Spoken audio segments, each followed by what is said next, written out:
बिहार विधानसभा चुनाव का बिगुल बज चुका है। इस बार कड़ा मुकाबला भी इस चुनाव में देखने को मिलेगा।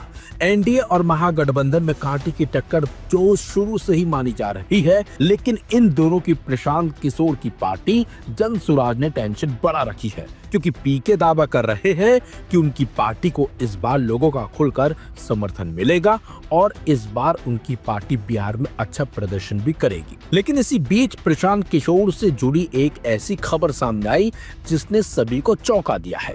दरअसल शुरू से ही माना जा रहा था कि इस बार खुद प्रशांत किशोर चुनावी मैदान में उतरेंगे और बड़े बड़े दिग्गजों को मात भी देंगे, लेकिन अब खबर है कि पीके चुनावी मैदान में नहीं उतरेंगे, यानी कि पीके चुनाव नहीं लड़ेंगे।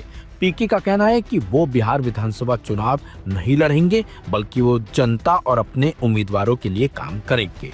ये सभी साथियों ने निर्णय लिया है कि क्योंकि बहुत सारे कामों की जिम्मेवारी मुझ पर है, तो सबकी मदद करने के लिए। क्या मन था सर कि आप चुनाव लड़ेंगे? नहीं, मैं तो चुनाव लड़ने गया ही था, देखा भी, लेकिन पार्टी के साथियों का निर्णय ही सर्वोपरि है। मेरा भी उसमें मत है, लेकिन सबने मिलकर निर्णय लिया है कि सभी प्रत्याशियों को जिताने के लिए जो मुझे काम करना है वो काम करने पर फोकस करना है, इसलिए मैं चुनाव नहीं लड़ रहा हूँ।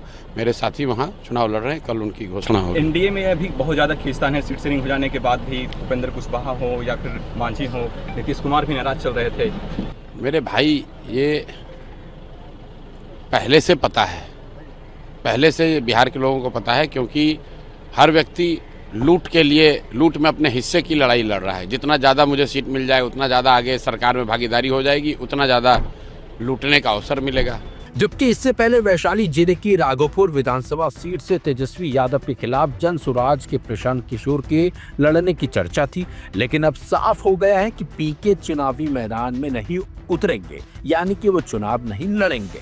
जनसुराज ने चंचल सिंह को राघोपुर से टिकट दे दिया है, उन्हें जनसुराज का प्रत्याशी बनाया गया है। जनसुराज के राष्ट्रीय अध्यक्ष उदय सिंह ने उन्हें पार्टी का सिंबल भी सौंप दिया है। जबकि इससे पहले जनसुराज की जारी हुई प्रत्याशियों की दोनों लिस्ट में राघोपुर के प्रत्याशियों का नाम नहीं था। अब तक जनसुराज 2 चरणों में अपने 116 उम्मीदवारों के नामों का ऐलान कर चुकी है। आपको बता दें, तेजस्वी यादव तीसरी बार राघोपुर सीट से चुनाव लड़ रहे हैं और उन्होंने राघोपुर सीट से अपना नामांकन पत्र भी दाखिल कर दिया है।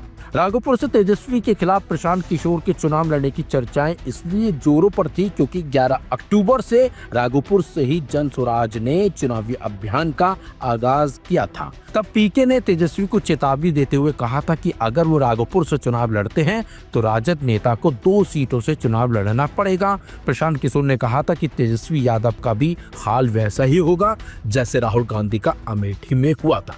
तेजस्वी यादव 2015 में पहली बार राघोपुर से विधायक बने थे। उस समय की महागठबंधन सरकार में वे बतौर उप मुख्यमंत्री सरकार में शामिल हुए थे। इसके बाद 2020 के चुनाव में भी उन्होंने राघोपुर से जीत दर्ज की थी। अब वे तीसरी बार वैशाली जिले के राघोपुर विधानसभा क्षेत्र से चुनावी मैदान में उतरे हैं। वहीं कुछ लोगों का मानना है कि प्रशांत किशोर तेजस्वी यादव के सामने अपनी हार से डर रहे हैं, इसलिए उन्होंने चुनावी मैदान में उतरने से इनकार कर दिया। बेशक लोगों का कहना यह है, जबकि प्रशांत किशोर इस बात को मानने से इनकार कर रहे हैं। उनका कहना है कि वो अपने उम्मीदवारों के लिए काम करेंगे, इसी वजह से वो चुनावी मैदान में इस बार नहीं उतरे गए।